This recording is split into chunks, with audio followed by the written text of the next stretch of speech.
Hello students, first of all good morning to everybody.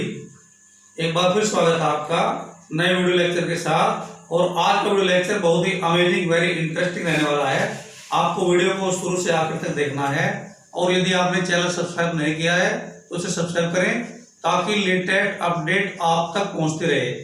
आज का जो टॉपिक है, आज का जो लेक्चर है, बहुत ही एक्सीलेंट लेक्चर। आज के लेक्चर का नाम है एक्सीलेंट फ्रेजेज इन इंग्लिश।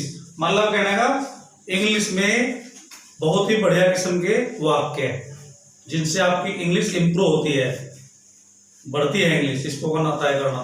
तो आपको वीडियो को ध्यान से देखना है। देखते हैं पहला सेंटेंस। पहला स्ट्रक्चर है afraid of. Afraid of plus noun या प्रोनाउन, इसका फार्मूला हो गया आफ्रेड ऑफ प्लस नाउन या प्रोनाउन। जैसे पहला सेंटेंस मान लिया, मुझे कुत्तों से डर लगता है। I am afraid of dogs.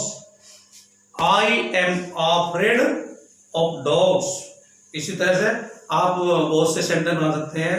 जैसे उसे बंदरों से डर लगता है, he is afraid of monkeys.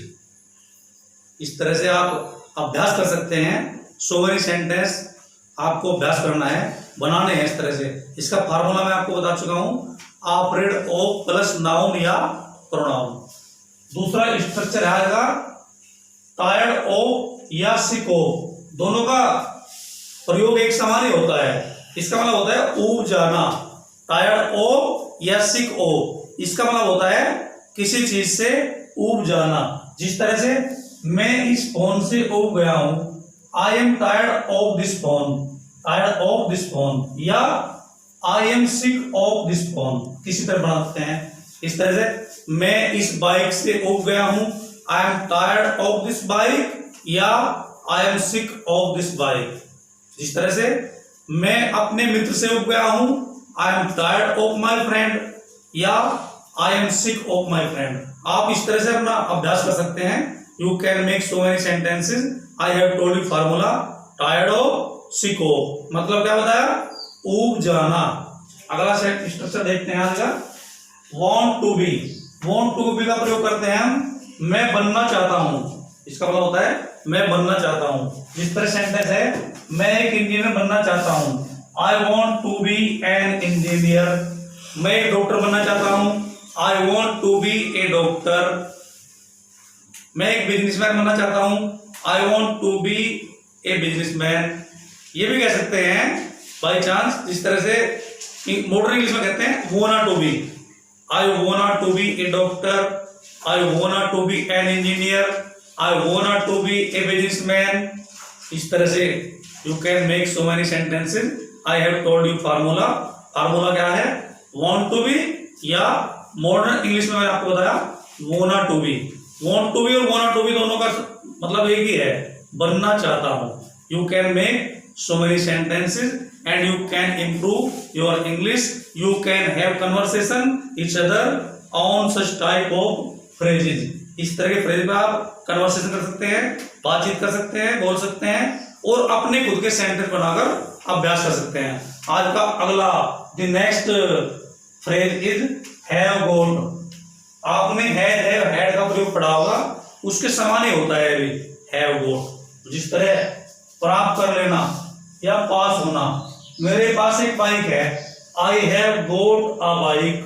क्या ये भी कह सकते हैं, मैंने आपको अभी बताया आई हैव ए बाइक। ये मॉडर्न इंग्लिश में है हैव गोट। हैव गोट का मतलब प्राप्त कर लेना, किस चीज को पा लेना। I have got A bike.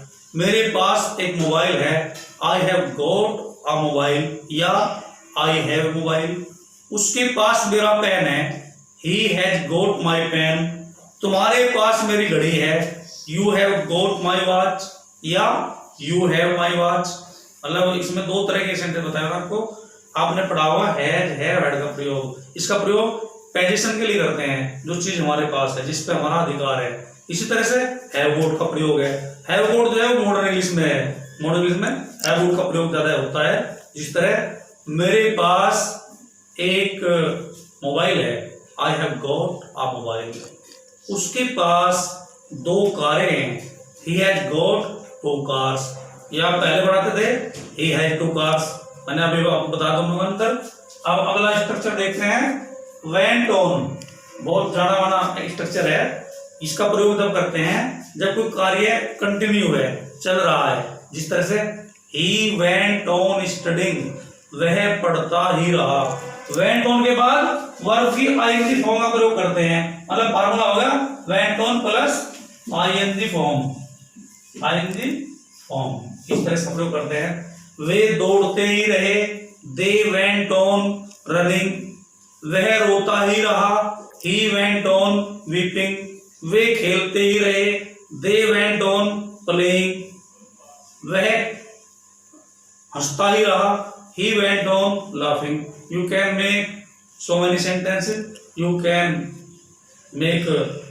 have an exercise. You can be habitual of such type of sentences if you want to improve your sentences. So our today's video lecture was essential phrases, excellent phrases in English. ये था आज का topic, excellent phrases in English. That's all for the day. Have a good day.